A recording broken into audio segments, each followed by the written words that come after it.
उमाशं शोकविनाशिकारिकं नमामि विघ्नेश्वरपादपङ्कजम् सर्वमङ्गलमाङ्गल्ये श्री सर्वार्थसाधिके शरण्ये त्र्यम्बके गौरी नारायणे नमोस्तुते जयन्ती मङ्गलाकाली पुत्रकाली कपालिनी दुर्गा क्षमा शिवा धात्री स्वाहा नमस्ते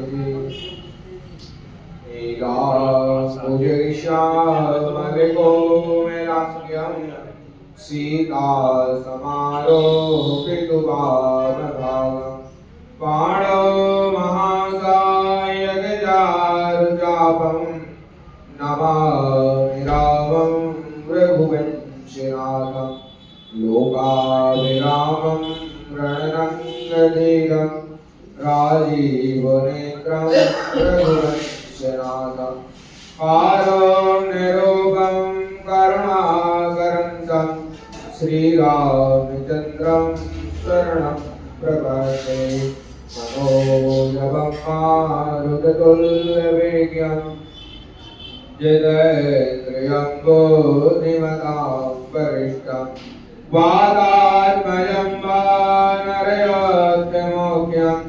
श्रीरामदूतं शरणं प्रपद्ये श्रीरामदूतं शरणं प्रपद्ये औषधि कृतवारिसं मस्कीकृतं राक्षसं रामायणं महाभारते बहुलात्मजम् अंजनीनन्दनावेगं जानकी शोकनाशनं कपीशमक्षहन्तारं वन्दे लङ्काभयङ्करम् गुरुर्ब्रह्मा गुरुर्विष्णुः गुरुर्देवो महेश्वरः गुरु साक्षात् परं ब्रह्म तस्मै श्री गुरुवे नमः सकलमण्डलाकारं व्याप्तं येन चराचरं तद्पदं दर्शितं येन तस्मै श्री गुरुवे नमः शङ्करं शङ्कराचार्यं केशवं बालनारायणं सूत्रभाष्यकृतौ वन्दे भगवन्तौ पुनः पुनः नारायणसमारम्भां शङ्कराचार्यमध्यमाम् अस्मदाचार्यपर्यन्तां वन्दे गुरुपरम्परां ज्ञानमूलं गुरुर्मूर्ते पूजामूलं गुरुपदात् मन्त्रमूलं गुरुर्वाक्यं मोक्षमूलं गुरुकृपा गणेश भगवान की मर्यादा पुरुषोत्तम भगवान की श्री राम जय राम जय जय राम श्री राम जय राम कौसल्या के प्यारे राम कौसल्या के प्यारे राम दशरथ राज दुलारे राम दशरथ राज दुलारे राम श्री राम जय राम जय जय राम श्री राम जय राम जय जय राम दो अक्षर का प्यारा नाम दो अक्षर का प्यारा नाम श्री राम जय राम जय जय राम श्री राम जय राम जय जय राम श्री राम जय राम जय जय राम श्री राम जय राम मर्यादा पुरुषोत्तम भगवान की जय। भगवान के जो अनेक नाम होते हैं उन्हें लेने से अनेक प्रकार के फल की प्राप्ति होती है। भगवान का केशव नाम लेने से हमारे कलेश का नाश होता है। भगवान का माधव नाम लेने से हमारे अंदर जो मद आ जाता है, माधव नाम लेने से मद का नाश होता है। दामोदर नाम लेने से लोभ का नाश होता है। और केशव, माधव, दामोदर, गोविंद नाम लेने से हमारी इंद्रियां वश में होती है। जो मन चंचल होता है, यत्र तत्र भगवान गोविंद का नाम लेने से जो मन है वह बुद्धि संपूर्ण कार्य अर्थ न धर्म न काम रुचि, गति न चाहो निर्वाण, जन्म जन्म रति राम जी पद यह वरदान। ये भगवान राम का नाम ले चुका। इन चारों सबनामों में राम का नाम श्रेष्ठ क्यों है? क्योंकि भगवान विष्णु के 24 अवतारों का वैष्णव धर्म में वर्णन किया गया। वैष्णव धर्म में जो है, वैष्णव संप्रदाय में 4 भगवान के जो स्वरूप हैं वो 16 अवतार बताए गए। 16 अवतारों में भगवान के सब अलग अलग नाम बताए। पर राम नाम से भगवान ने 3 अवतार भगवान के नाम के नाम 24 में से 3 अवतार एक ही नाम के हैं, जिनका राम ही नाम। इसलिए भगवान का नाम अत्यंत पावन है। और भगवान का पहला नाम जो राम का नाम का अवतार वो कौन सा है? भगवान परशुराम। परशु उन्हें लगा दिया गया था क्योंकि उन्होंने भगवान शिव से वरदान में हर्षा प्राप्त किया था असुरों का संहार करने के लिए, इसलिए उनको परशुराम नाम से संबोधित कर दिया। पर उनका वास्तविक नाम जो है वो राम था। जब तक रेणुका के छोटे पुत्र थे तो उनका नाम रखा गया था राम, जो कि कुंडली से नाम रखा गया था। और दूसरे राम हुए राजा दशरथ के राम। तीसरे राम हुए बलराम, भगवान कृष्ण के जो बड़े भाई थे उनका नाम भी बलराम रखा गया। परंतु बलधर और बल के कारण उनको बल लगा दिया गया। कहीं बलदाऊ, कहीं बलभद्र आदि नाम लेने लगे। परंतु उनका भी जो कुंडली का वास्तविक नाम था ग्रह गोचर द्वारा वह राम ही था। भगवान कृष्ण और बलदाऊ दोनों 24 अवतारों में आते हैं। भगवान का ही अवतार है वो के परशुराम जी का भी भगवान का अवतार और राम का भी 3 राम हुए हैं। इस प्रकार से 3 भरत हुए हैं। शकुंतला के भरत दुष्यंत के और जड़ भरत हुए हैं जो कि आप भागवत में कथा सुनते। और एक भरत हुए हैं कौन? भगवान राम के प्रिय। सबसे प्रिय भगवान राम को 2 थे, एक हनुमान जी और एक भरत। तो एक दशरथ कौशल्या के जो है भगवान भरत के राम के भाई हुए हैं भरत। परंतु जो भरत वर्ष है वह नाम जो है शकुंतला के जो पुत्र थे उनके नाम पर भारतवर्ष पढ़ा था। जब वह बालकपन से थे तो उन्होंने शेर के मुंह में हाथ डाल के दांतों को कर लिया। जब मत्स्य सिंह साहब का ते दंतान गणेश दे, हे शेर के बच्चे तुम जमाई लो, मैं तुम्हारे मुंह में डालकर हाथ तुम्हारे दांतों को। कितने शक्तिशाली थे, महान पराक्रमी। उनके नाम से यह भारतवर्ष नाम पड़ा है। इसके पहले आर्यवर्त नाम था। संकल्प आदि में ही नाम भारतवर्ष का चलता। भगवान की जो कथा है वह अनंत है। कल भगवान राम के समक्ष जो है हनुमान जी आकर उपस्थित हो गए थे।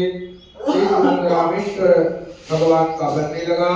रामेश्वर की जो सुंदर शीत वन जब बनने लगा तब सभी जो है पत्थर लेने के लिए गए। तो नल नील को जो लड़का ऋषि थे उनकी आशीष थे जो पत्थर आप तेराओगे तेर जाएंगे। भगवान का नाम लेकर जो है नल नील आदि ने पत्थर आदि तेराए। भगवान के सहयोग में सभी लगे थे। कथा आपको पता है क्या हुआ, गोवर्धन पर्वत को भी धारण कर लिया हनुमान जी ने। बड़े बड़े पत्थर थे तो हनुमान ला रहे थे, अपनी शक्ति सामर्थ्य के अनुसार भगवान की सेवा कर रहे थे। भगवान ने हाथ उठा दिया कि जो जहां पर भी हैं जैसे हैं तैसे ही आ जावे, जो हाथ में लिया वहीं रख देवे। और जो है पुल का निर्माण है, जो सेतु बंध का निर्माण पूर्ण हो चुका है, शंखनाद हो गया। अब हनुमान जी जो है उस पर्वत को धारण किए, जब रखने लगे तो पर्वत रोने लगा।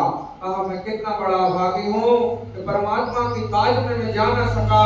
तो हे हनुमान जी आपके हाथ में रखा रहा, मुझसे बड़ा भागी कौन होगा। इससे अच्छे तो छोटे छोटे पत्थर हैं जो राम काज में भाई समुद्र के ऊपर चले गए। हे प्रभु दया कीजिए। और जब गिलपने लगा तो जहां दीन पर भगवान तीनों पर दया करने वाले में से परम दयालु प्रसन्न हो गए। हनुमान जी ने वहीं से भगवान को पुकारा और कहा हे प्रभु यह जो है गोवर्धन पर्वत इस प्रकार की याचना कर रहा है। भगवान ने कहा उन्हें स्वस्थ करो और हे हनुमान जी उन्हें प्रसन्न करो। तो कहो कि जब हमारा अगला अवतार हुआ कृष्ण अवतार, अभी तो हमारे भक्त ने तुम्हें हाथ पर उठाया है, हम स्वयं अपनी चिंगली पर तुम्हें धारण करेंगे। ऐसे पर्वत को भगवान ने अस्वस्थ किया। और उन्हें प्रसन्न किया है। पर्वत बहुत प्रसन्न हो गया। हनुमान जी ने वहीं उस पर्वत को रख दिया और भगवान के समक्ष आ गए। अब सेतु बना के भगवान ने जब सुंदर रचना करी तो देखा तो परम ब्रह्मोत्तम या धर्मी महमा अमृत जाय नहीं करने, यह तो परम ब्रह्म है। जब कोई धर्मी परम ब्रह्म लगे तो हमें वहां पर सत्कर्म करना चाहिए। ऐसे ही भाव भगवती द्वारा हुए थे। हमने स्थान देखा, बड़ा सुंदर लगा, भगवती की कृपा से कथा हो गई। ऐसे परम स्थानों में भगवान की बड़ी कृपा होती जब हमें सत्कर्म करने का अवसर मिलता। घर में पुण्य करने का 1 गुना फल, गौशाला में 10 गुना फल, किसी भी पवित्र मंदिर जो कि आपके क्षेत्र में है खीरी में, उसमें जो है 1000 गुना फल, तो 10,000 गुना फल जो जगदम्बा का मंदिर होता है वहां करने का होता है। 1 लाख गुना तो पवित्र नदी किनारे जो सप्तगंगा कही गई 7 गंगा है, गंगा, यमुना, सरस्वती, कावेरी, ये 7 गंगा कही गई। इनकी करोड़ गुना, इनसे ज्यादा ज्योतिर्लिंग के सनक, ज्योतिर्लिंग से ज्यादा समुद्र के सनक, उस समुद्र से ज्यादा पर्वत की कंदरा और हिमालय पर्वत पर, और उनसे ज्यादा बताया वहां के जहां फिर अलग अलग बताया जहां पर हमारा मन लग जाए वहीं पर सबसे ज्यादा बुद्ध की प्राप्ति होगी। फिर लास्ट में ऐसा बता दिया गया। ऐसे भगवान के चरित्र हैं, हरि अनंत हरि कथा अनंता। भगवान के चरित्रों को शेष जी भी वर्णन नहीं कर सकते हैं। जब उत्तम ब्रह्म धरणी देखी तो भगवान शंभु की स्थापना करी, कल कथा बताई थी। एक ग्रंथ में आया विभीषण से करा ली, दूसरी रामायण सतपूर्ति अपारा 1 करोड़ रामायण, दूसरी में आया गए भगवान ने कोई पवित्र और ज्ञानी ब्राह्मण को बुला करी, तीसरी में आया तो रावण आया, रावण ने सीता जी को लेके आया, नाना प्रकार से जो है पूजा अर्चना की। वरदान रावण ने भी मांगा भगवान से, भगवान ने आशीर्वाद रावण से मांगा, जिस युद्ध में जा रहा विजय हो जाए, रावण ने भी आशीर्वाद दिया। चौथे ग्रंथ में वर्णन आता है तो पत्नी नहीं थी तो क्या हुआ, सोने की सीता जी का निर्माण वहां कर दिया। ऐसे अनेक कथाएं आती हैं। भगवान को प्रणाम किया है शंभु को, और फिर जो है आगे की यात्रा प्रारंभ करी है। यहाँ पर विभीषण जी का थोड़ा सा चरित्र बता दें। विभीषण जी ने जो है अपने भाई, बड़ा भाई का रावण को समझाने के लिए विभीषण गया है और बहुत बार से समझाने लगा, विनय करने लगा, अनेक प्रकार से स्तुति करने लगा, और स्तुति करता करता कहने लगा कि भाई आपने गलत किया है, जगदम्बा हरियाण के जगदम्बा को क्यों हर के लिए आए हो। रावण को बार बार समझाने लगा, रावण को तो पता चला ही गया था, क्योंकि खरे दूसरे को सब बलवंता तिन्हि कुमारहि बिनु भगवंता। बिना भगवान के मेरे खरदूषण कोई मारे नहीं सकता, रावण जानता था। जैसे ही खरदूषण मरे पता चल गया, तो मैं जाऊं बेरहट कर हूं कुल समेत भव सागर तरहूं। वही उसने ठान लिया, तो मैं जाऊं बेरहट कर हूं, यानी बुद्धि के द्वारा बेर कर रहा, और कुल सहित भव सागर का बहुत बड़ा कुल था। एक बार क्या है उसने सभा लगाई थी, जब उसको ज्ञान हुआ तो बहुत बड़ा, जैसे द्वापर में भगवान ने एक बार सभा लगाई, देखा हमारे बाल बाल बहुत सारे हो गए, तो रचना रची उन्होंने भी समाप्त करने जैसे रावण ने रचना रची और भगवान से फिर बढ़ाया। तो जैसे विभीषण आया है बार बार बिन बहु विनती करने लगा, और जब विनती करने लगा तो सोचा रावण ने कि बहुत विलंब हो रहा, पाप कैसे बढ़े, तो अपने भाई को चरण से प्रहार कर दिया। फिर विभीषण भगवान की शरण में आ गया। शरण गए प्रभु ताहु न त्यागा, विष्णुद्रोह कृत जग। अगर विष्णुद्रोह भी कर जाए और किसी प्रकार का बड़ा से बड़ा पाप करे, भगवान उसे त्यागते नहीं है। कूट विप्र बल लागम जाऊं, आय शरण तजहु नहीं कहूं। कूट विप्र बल, 1 करोड़ ब्राह्मणों की हत्या भी कर दो तो भी भगवान उसे त्यागते नहीं। पर ब्रह्म हत्या का जो पाप भोगना पड़ता है उसके बाद भगवान स्वीकार कर लेते हैं। तो इस प्रकार जब विभीषण आए तो 5 से रावण दूध पठाए। रावण ने दूध पठाया कि विभीषण क्या कर रहा, जाकर देखो। जैसे विभीषण गया है तो आयुहीन भय सब पूर्ण आयुहीन हो गए, आवर्ता उनकी चली गई है, और फिर वे एक माटी के पुतले के समान रह गए हैं। विभीषण आगा, भगवान के चरणों को देखा। यहाँ पर सब वानर भालू घबरा गए कि ये रावण ने कोई दूत भेजा है, प्रभु कोई खतरा है।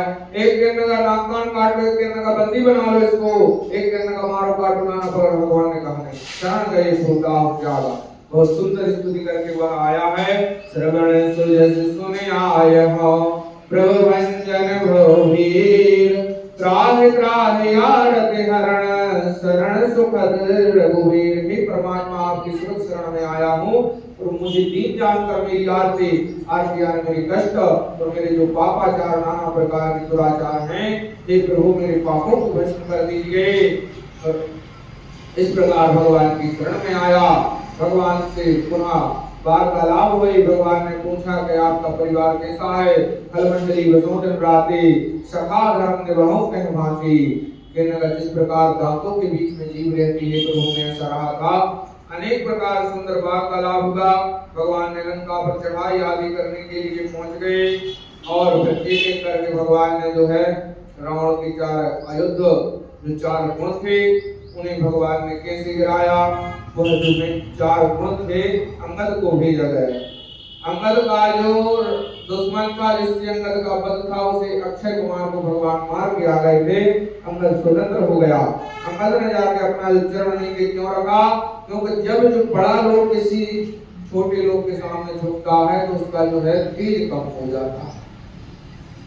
एक बहुत बड़ा ब्राह्मण छोटे ब्राह्मण के सामने जगह तेज चला जाता, इसलिए एक दूसरे के सामने झुकने की परंपरा बराबरी में नहीं होती है, हाथ मिलाने की नहीं है। पाश्चात्य संस्कृति, भारतीय संस्कृति में गले लगने की, बराबरी में गले लगते हैं, बराबरी में गले लगाया जाता। और अपने से बड़ा है कोई, देखो बड़ा कैसे होता है, थोड़ा सुनो। हमारी दादा बहुत घूमघाम के जल्दी क्षमा चाहते, पर अब क्या करो। ब्राह्मणों में बड़ा ज्ञान का माना जाता, ये कथा आप कभी नहीं सुन पाएंगे। ब्राह्मणों में ज्ञान का बड़ा माना जाता, आयु का बड़ा नहीं माना जाता। क्षत्रियों में बल का बड़ा माना, जिसके सामने गौ की रक्षा हो, जिसके सामने कभी गौ को कोई मार ना सके, जिसके सामने यज्ञ अनुष्ठान में कोई हानि ना पहुंचाए, पैसा ढेला कभी क्षत्रिय पूरी करता, वह क्षत्रिय बड़ा माना जाता। पैसा वाला क्षत्रिय नहीं माना। वेश्य में पैसा वाला बड़ा माना जाता, जिसके पास ज्यादा पैसा है बनिया में वो बड़ा माना जाए। और शूद्र में आयु का बड़ा माना जाता। शूद्र में चाहे ज्ञानी हो चाहे ना हो, किसी प्रकार का हो, गरीब पर जो आयु का बड़ा है। ऐसा वेद में चारों वर्णों में बताया गया कि चार प्रकार से बड़े माने जाते छोटे। इन चारों प्रकारों को ही मानकर हमें एक दूसरे का सम्मान करना चाहिए। यदि आप पूज्य लोग है, कोई अधर्मी है और ऐसा चूल्हा ओढ़ के बैठा जैसे खालने में, और उसके सामने आप झुक जाओगे तो आपका तेज चला जाएगा। तो रावण का तेज हरण के लिए जब अंगद गया, अंगद तो रावण से बहुत छोटा था। वाली ने भी रावण को अपने कांधे में दबाया। कैसे दबाया था? क्योंकि उसको वरदान था। रावण ने राजा अज, खड़वांग, राजा रघु, रामचंद्र जी की 10 पीढ़ी से रावण युद्ध करते हुए आ रहा है, कथा हमने बताई थी। रावण की आयु बहुत थी, बहुत बार रावण ने बहुत जो है राज्य कर लिया, थक गया था। तो अंगद तो उसके सामने एक बच्चे के समान, अंगद ने जाके ऐसी बात और ऐसा बनाया परिस्थिति कि रावण झुक जाए। जैसे रावण अंगद का चरण पकड़ने के लिए झुका है, उसके जो चार गुण थे वह चमड़ गुण जैसे गिरे तो अंगद ने उठाकर भगवान की ओर फेंक दिए। भगवान राम ने चारों गुणों का अनुसरण कर लिया और एक बच्चा के सामने झुकने के कारण जो कुत्ता बहुत बड़ा ज्ञानी रावण, उसका तेज जो है खंडित हो गया और उसके मुकुट को भगवान ने खंडित कर दिया। मुकुट भगवान जो है अपना मर्यादा होती है, अपनी शान होती है और मुकुट एक ताज होता है। जब मुकुट भी खंडित हो जाए, गिर जाए तो राजा जो है हिलने डोलने लगता नहीं, उसका आत्मविश्वास कम होता है। और एक बात हमने बताई बड़ी सुंदर, आपने देवी पुराण पढ़ा होगा। हमारे जो मुक्त है वो शिव पुराण, देवी पुराण। देवी पुराण में भगवती की जो है देवता जो है आरती करते, जैसे अपन फूल बत्ती करते ना, तो अपने मुकुट उतार के इंद्राज देवता और जगदम्बा के चरणों में घुमाते हैं और मुकुट से जो है जगदम्बा की आरती करी जाती है। जो भुवनेश्वरी देवी हैं, भगवती राजराजेश्वरी भुवनेश्वरी देवी आदि शक्ति, उनकी आरती देवता ऐसे मुकुट से करते हैं। तो उसका मुकुट आदि खंडित कर दिया। फिर जब तेजहीन हो गया, धीरे धीरे भगवान ने चढ़ाई कर दी। लंका के 4 दरवाजे हैं, चारों से भगवान ने यथाशक्ति जैसे चढ़ाई करी। तो रावण जो है पहले तो पूजा पाठ करने के लिए जाने लगा अपनी देवी के पास। फिर भगवान ने ऐसा विचलित किया कि पूजा न कर पाए। विभीषण ने बता दिया कि यदि कुल देवी प्रसन्न हो गई तो आप नहीं मार पाए।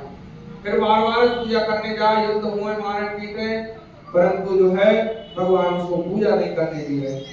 यहाँ पर यह अधर्म का भी कार्य हुआ, पर धर्म संबंधित योग धर्म की रक्षा के लिए जो भी कार्य हुए वो जिसवी गति से हुए।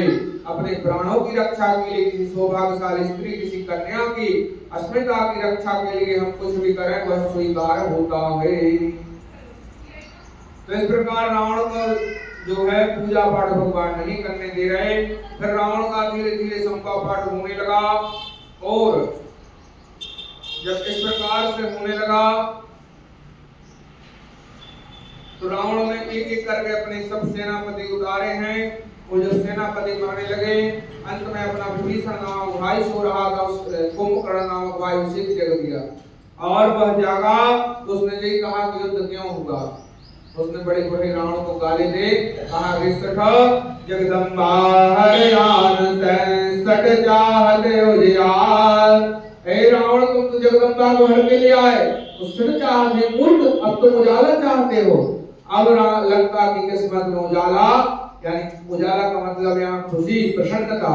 अब लंका प्रसन्न नहीं हो सकती रावण, अब तो युद्ध हो गया, युद्ध में जाना ही पड़ेगा। राम कुंभकर्ण ने समझ लिया कि मैं काल की वशीभूत हो गया हूँ। पर कुंभकर्ण में एक अच्छाई आई कि उसने अपने जब जिस जन्म देश में जन्मे लिया, बलिदान उसी पर हो जाए। हम इसी पर बलिदान होंगे। हम जान रहे रावण तुम अधर्म पर हो, परंतु तुम बड़े भाई हो और यहाँ के राजा हो। तो हर नागरिक का कर्तव्य होता है कि जब लड़ाई होने लगे, युद्ध जब घर में कोई अपने बाप को मारने ही लगे, तो फिर वहां धर्म का विचार नहीं किया जाता। वहां तुम्हारा कर्तव्य यही है कि तुम अपनी जो है जन्मभूमि की रक्षा करो और अपना जो आपका स्वामी उसकी रक्षा करो। कुंभकर्ण कहने लगे, भले यह अधर्म का युद्ध है, पर आप मेरे बड़े भाई हैं और लंका के राजा हैं। हम आपकी प्रजा, तो छोटे होने के नाते हम युद्ध में जाएंगे, परंतु हम युद्ध में जो परम गति को प्राप्त होंगे उसने बता दिया, क्योंकि साक्षात परमात्मा है और वो जगदम्बा है, जिनको जगदम्बा हरियान सट चाहत उजियार, वशीभूत हो गया। रावण को बहुत डांटा फटकारा, रावण ना माना और वशीभूत होकर आया। भगवान के हाथ उसको उत्तम गति की प्राप्ति हुई है। यह रावण को भी ले आया, उसको भी उत्तम गति। 3 रावण थे, एक रावण ने मरवा दिया, एक रावण स्वयं और एक रावण बचा था बाकी। फिर जो भी राजपाट पुत्र आदि अंगद आदि सभी को जो है, मेघनाथ आदि को सभी को जो है रावण ने भगवान के हाथों सभी की गति सुधार दी। तो फिर जो है स्वयं चला और पूरे मानव जितने भी उसका युद्ध के थे सभी को लेकर चला। सभी के रावण देखता जा रहा, कोई कहीं बचा तो नहीं है। जब देखा तो सभी संहार हो गया। फिर अंत में रावण आया, फिर अपनी माया फैलाकर भगवान से युद्ध करने लगा। भगवान बिना रथ के युद्ध कर रहे हैं। भगवान जो है देवताओं के आग्रह पर स्वर्ग लोक से रथ आ गया। रथ पर भगवान विराजमान हो गए। भगवान ने सूर्य नारायण की सुंदर उपासना करी है।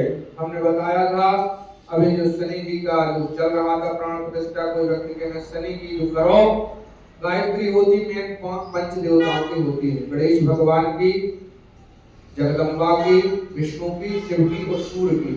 सूर्य साक्षात गायत्री के अधिष्ठाता देवता हैं, प्रत्यक्ष देवता। हमारे कर्मों को दिल में सूर्य नारायण देखते रहते हैं। साक्षात ब्रह्म है। उन सूर्य नारायण में आदित्य हृदय सूर्य का पाठ किया भगवान राम ने, तो भगवान से वरदान मांगा। सूर्य से भगवान और भगवान अगस्त जो हैं उनके दिए हुए अस्त्रों का ध्यान करके रावण को जब मारा है, तो रावण के जो बार-बार सिर कटे फिर लग जाए, नाना प्रकार से रावण माया फैला रहा। अब विभीषण ने बताया कि भाई रावण की जो नाभि है उसमें अमृत है और रावण जगदम्बा का ध्यान करे। भले हम अपने दुश्मन का ध्यान करें, पर चारों हमको ये लगता है कहीं दुश्मन हमें मार ना दे। ध्यान उसका बना रहता, चाहे दुश्मनी से करें, चाहे प्रेम से करें, किसी से मोहब्बत करें, चाहे भक्ति से करें, पर उसका ध्यान बना रहता। तो जगदम्बा सीता जी का ध्यान कर रहा था और अपनी कुल देवी पार्वती जी का भी रावण ध्यान कर रहा था, पूजन कर। जगदम्बा के ध्यान से वह मारा नहीं जा रहा है। विभीषण ने भी बुद्धि लगा दी, पर फिर भी जब ना मारा जा रहा, आकाशवाणी हुई कि हे राम, तुमने शिव का उपासना कर ली पर शक्ति की उपासना नहीं करी। यहाँ पर शक्ति की उपासना का विधान आया तो अश्विन मास की प्रतिपदा, शुक्ल पक्ष की प्रतिपदा जिस दिन हम नवरात्रि मनाते हैं, नवरात्रि इसी समय से प्रारंभ हुई है जब भगवान ने साक्षात जगदम्बा की उपासना करी, प्रथम दिन करी। तो जिसमें हम दुर्गा जी रखते हैं ना, पूरे संसार में पूजित होते हैं।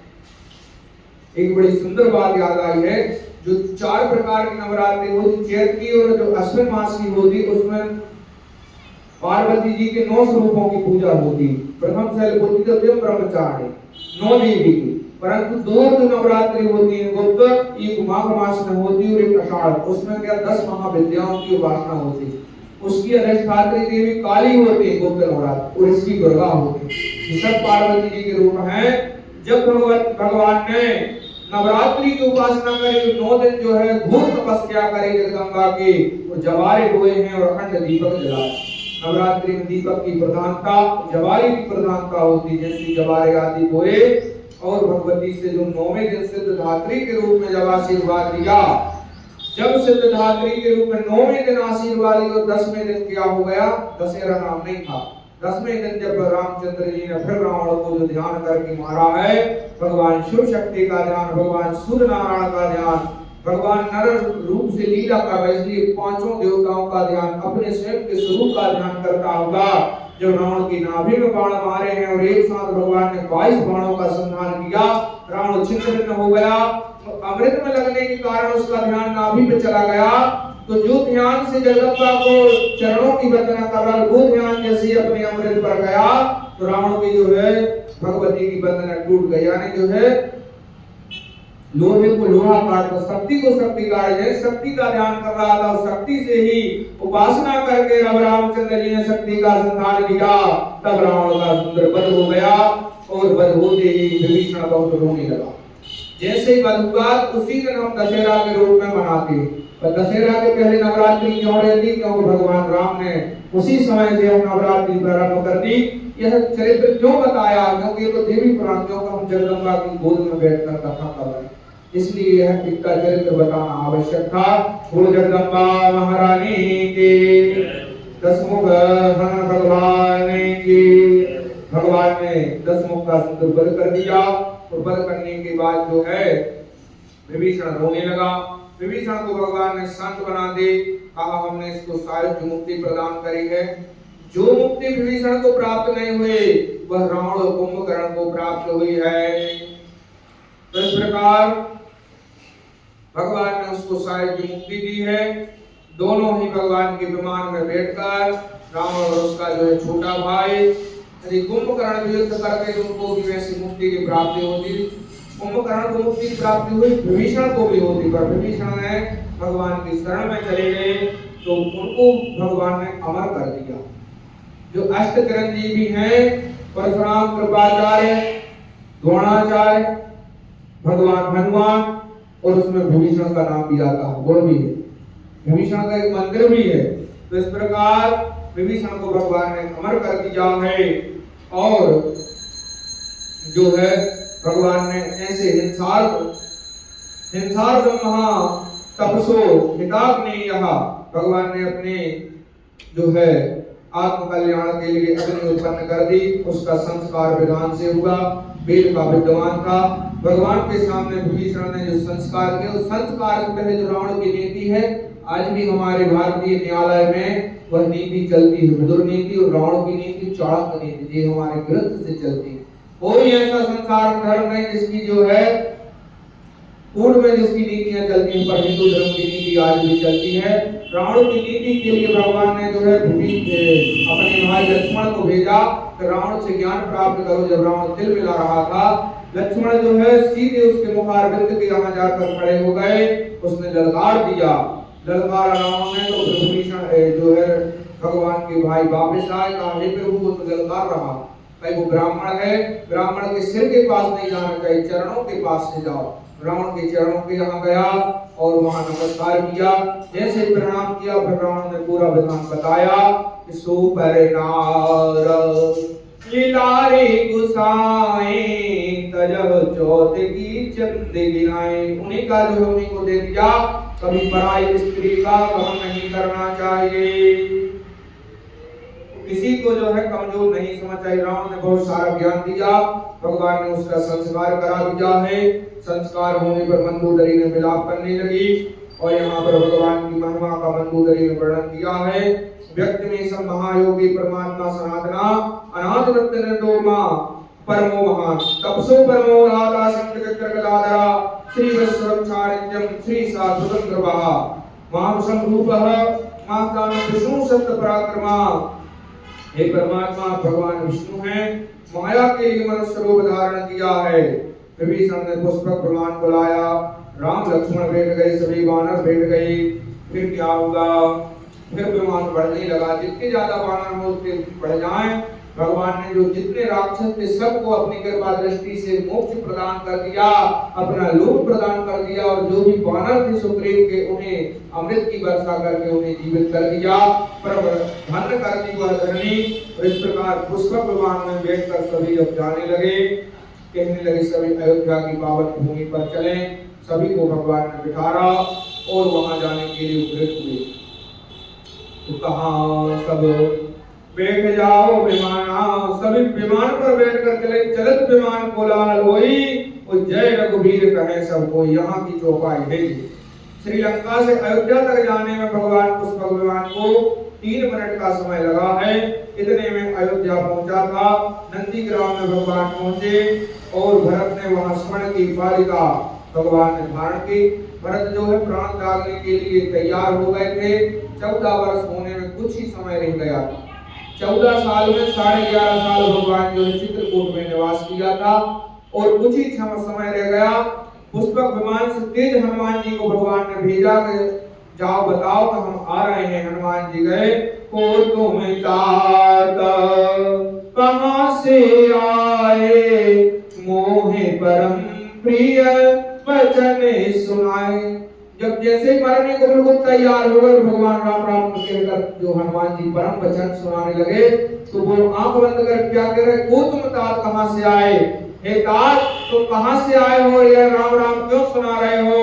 कहा हम भगवान राम के दूत हैं और राम भगवान आ रहे हैं। कुछ समय शेष है, आप मरणासन्न अवस्था में ना जाएं, अपने प्राणों का त्याग ना करें। कहीं हमें विश्वास नहीं हो रहा, कहीं आप भगवान के दर्शन कराओ। हनुमान जी ने सोचा आप क्या करें। जब वह राजा भरत जब मान ही नहीं रहे थे, भरत कहे हमें विश्वास नहीं हो रहा, हम मर जाएंगे क्योंकि भगवान आ ही नहीं रहे। उसी समय का जो है भगवान ने अपने जो सीना को चीरकर कहा है भरत अपने नेत्र खोल कर देखो, सीताराम तुम्हारे सामने विराजमान है। भगवान आने को समय हो रहा था पर जो कहीं वो अपनी मृत्यु स्वयं कारण न बन जाए, इस कारण से उन्होंने अपनी सीना को चीरकर हनुमान जी के वहां पर जो भरत को भगवान के दर्शन कराए। जैसे भरत ने भगवान हनुमान के सीने में सीताराम जी के दर्शन करे, प्रसन्न हुए और कुछ ही समय पश्चात भगवान का सुंदर आगमन हुआ है। वह आगमन इसी मास में हुआ था, कार्तिक मास में दीपावली के समय में भगवान जो है अपनी अयोध्या वापस आए। बड़ा सुंदर समय, इसी समय हमारी यह कथा हुई और इसमें जो विशेष मुहूर्त रहता है विषुवत रात्रि का रहता है। 3 रात्रियां होती, आंवला नवमी, दशमी और देव उठनी एकादशी।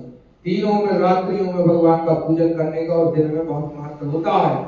उन तीनों को मद्देनजर रखकर हमने इस पवित्र मास में भगवान राम की कथा देखा। राम लक्ष्मण साक्षात बहुत सुंदर स्वरूप में विराजमान हो जगदम्बा उनको सुनाने और हनुमान जी महाराज को सुनाने के लिए दिया। फिर जैसे ही सब आ गए, भरत ने स्वर्ण की पालकी भगवान ने धारण कर ली। अमित रूप प्रगटे तह काला, सबको भगवान ने गले लगा लिया।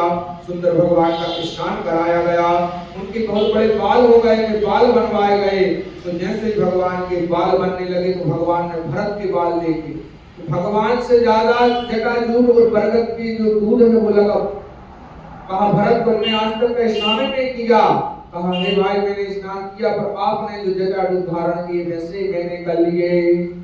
भरत ने बताया हे प्रभु मैं भी जैसे आप वन में रहता था मैं ऐसे यहाँ पर रहता था, कुटी बना के नंदीग्राम में भारत के भी बाल बनवाए, बाजे बजने लगे, शंख बजने लगे, ब्राह्मण स्तुति करने लगे। ओम स्वस्ति न इंद्रो बृहस्पतिर्वाः स्वस्ति नः पूषा विश्ववेदाः स्वस्ति नस्तारक्षो कार्यसेनानि स्वस्ति नो बृहस्पतिर्दधातु। भगवान अयोध्या में गए हैं। सबसे पहले भगवान ने जो है कैकई को नमस्कार किया, क्योंकि कैकई बहुत दुखी थी, उसमें आत्मग्लानि थी, इसलिए फिर बाद में सभी माताओं कहाँ भगवान गए, पहले कैकई से मिले और उनसे पहले जो है भरत से मिले, जिसमें उनके जो मन का मैल दूर हो जाए।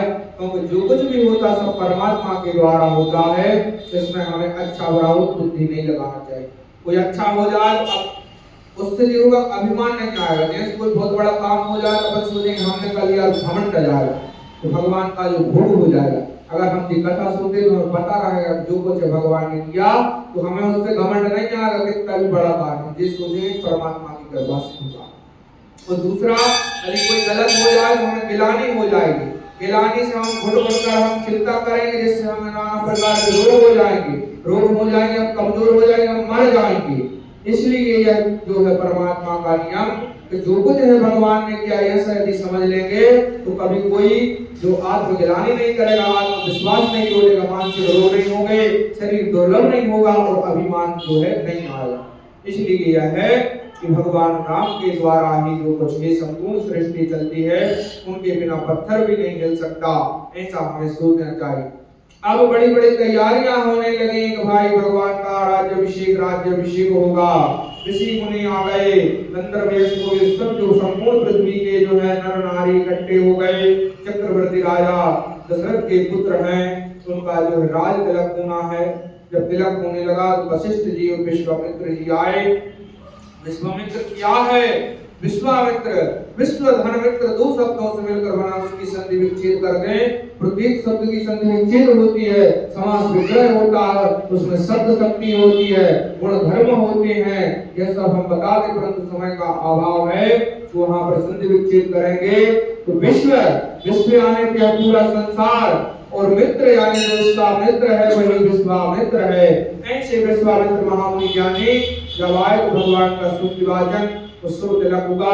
4 धाम के जल से जो है उनकी सिंहासन और उनके ऊपर जल का जो है धारा गिराई गई, मंगलाचरण का पाठ हुआ और वहां पर कलश स्थापित करके पूजन किया गया।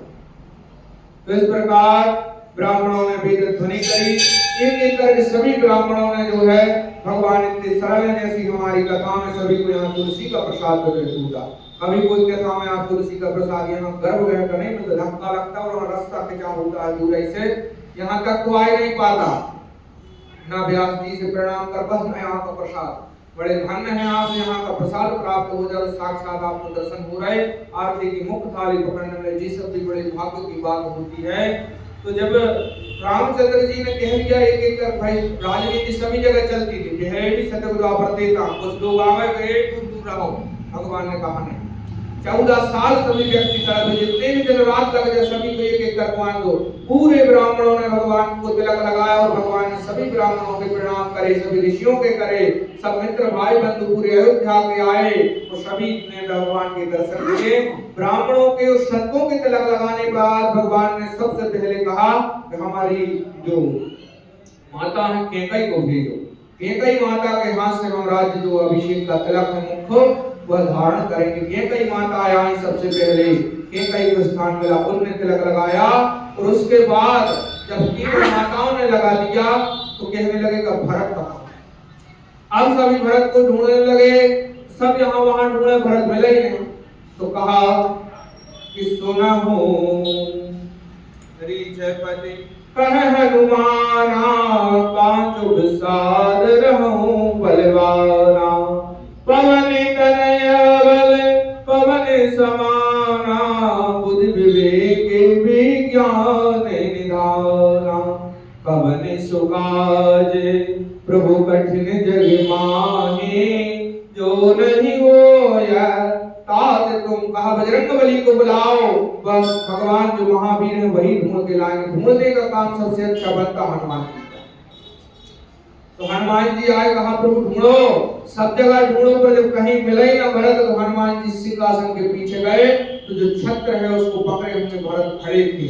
जैसे ही देखा कहा भगवान भरत तो पीछे ही खड़े हैं। कहा पीछे क्यों खड़े, भरत जी आगे आए, इसलिए खड़े हैं कि वो 14 साल जो राज्य भरत ने संवारा, तो जो छत्र होता है, छत्र ही जो राज्य होता है, इसलिए उस राज्य को भरत संवारे हुए हैं। जो छत्र होता वही राज्य का मुख्य शीर्ष स्तंभ होता है। भगवान ने कहा कि हे प्रभु छत्र को संवारेंगे, भरत को आगे लाया गया। कहा भगवान का तिलक करिए। भगवान ने हाथ पकड़ लिया, भरत से तिलक नहीं किया, और जो है भरत को भगवान ने बुलाया और शत्रुघ्न को बुलाया और लक्ष्मण जी को बुलाया। चारों भाइयों को गोद में बिठाकर ऐसे हमारे श्री भगवान हैं, और फिर कहा अब जो है राज्याभिषेक किया जाए। चारों भाइयों को बैठाकर राज्याभिषेक भगवान ने किया। चारों भाइयों का अभिषेक होता है ऐसे भगवान का। तुलसियार रामचंद्र भगवान की, अयोध्या नंदन भगवान की, अयोध्या धाम की, कौशलपति भगवान की, जानकीपति भगवान की, मर्यादा पुरुषोत्तम भगवान की, लक्ष्मण भगवान की, सीता महारानी की, हनुमान जी महाराज की। अब भगवान अपने जब स्वधाम भवन को जाने लगे हैं तो हनुमान जी कहने लगे हे प्रभु हम यहाँ क्या करेंगे, अब हमारे लिए क्या। भगवान ने कहा वह हम तो रहेंगे पर हमारी कथा नहीं रहेगी। हनुमान जी जब जाने को तैयार हुए तो हनुमान जी ने पूछा कि आपकी कथा रहेगी वहां पर? कहा वहां कथा नहीं होती। पृथ्वी के अलावा भगवान की किसी लोकों में कथा नहीं हो, दूसरी दुनियाएं होती हैं, सब ग्रंथों में वर्णन है। नर यक्ष सुर गंधर्व कन्या जहां जहां है नाम, सब लोगों में जीव जंतु रहते हैं, परंतु जो यहाँ पर है पृथ्वी में, यहाँ पर भगवान कथा होती, बाकी स्वर्ग आदि कहीं कथा नहीं होती। भगवान ने कहा आप तो प्रभु मिल जाएंगे, वहां पर कथा कैसे मिलेगी। तो भगवान हनुमान जी रह गए हैं। भगवान ने कहा हमारा जो स्वरूप है हम इस वाल्मीकि रामायण में समर्पित कर देते हैं, इसी में हम आपको दिखाई देंगे। और यहाँ पृथ्वी पर भगवान की कथा भी रहेगी, और कथा में जब रति प्राप्त होगी तब हमारी प्राप्ति होगी। प्रथम मगर संतर संगा और दूसरे रति में कथा प्रसंगा, यानी मेरी कथा में जिसको रति होगी उसको मेरी प्राप्ति हो जाएगी। ऐसा हनुमान जी को कहकर भगवान विदा होते हैं, अपने शोधाम भवन को चले गए। बहुत सुंदर उनकी भी कथा है। ऋषि मुनि ने आकर जो रचना करी। भगवान जो है लक्ष्मण को मृत्यु दंड दिया गया है, पहले लक्ष्मण ने गमन कर लिया और उनके पीछे भगवान ने भी धीरे धीरे जो है सरयू नदी में प्रवेश करके भगवान साकेत धाम को चले गए हैं। ऐसे परम प्रिय भगवान के श्री चरणों में अपनी वाणी को विराम देते हैं। ओम समदीन नदीन हितै तुम समान रघुवीर, अस विचार रघुवंश मणि हरहु विषम भे। आवहि नार बिहार जिमें लोभै प्रिय निमिता, तेरे रघुनाथ निरंतर प्रिय लागो मोहि राम। जी अंतिम दोहा रामचरितमानस का अंतिम में जी कहा गया है प्रिय लागो मोहि राम। इस कथा का जो है अभिप्राय वही है कि भगवान राम के जो चरण कमल हैं उनकी प्रति हमारे मन में जो है प्रेम उत्पन्न हो, भगवान के प्रति रति उत्पन्न हो उनकी कथा में, यही इसका जो है मुख्य आधार है।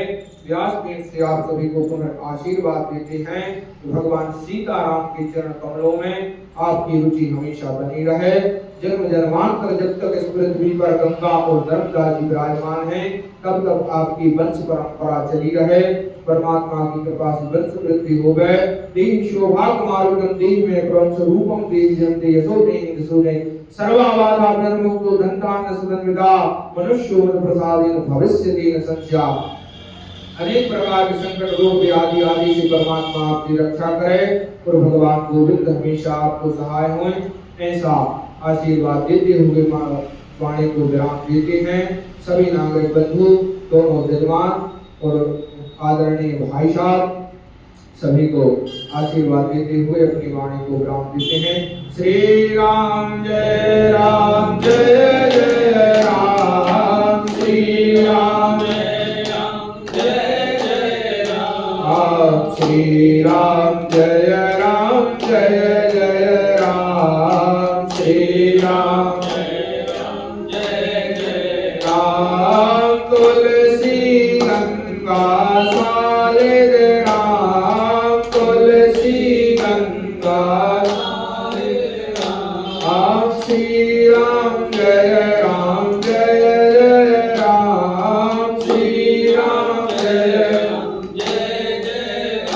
राम श्री राम जय जय राम श्री राम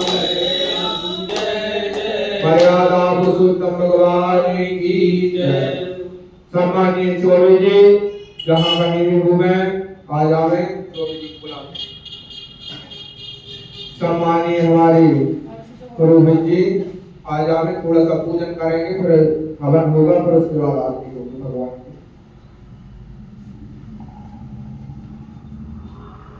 आरती जल रही, आरती करा थोड़ा पूजन फिर से करके आ जाओ।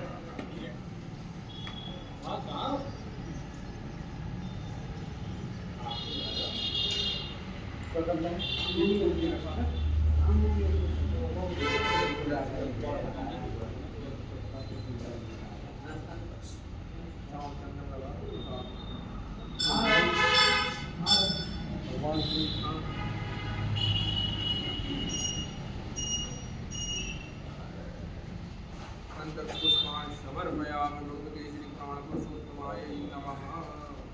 थोड़ा तुलसी चढ़ाएं और मट्टी भरें। ओम हरि महाचंद्रवामनसो जातचक्षो सूर्योदय तत्रोदन्तायुष्प्राणस्महारप्रत्यजाय नमः।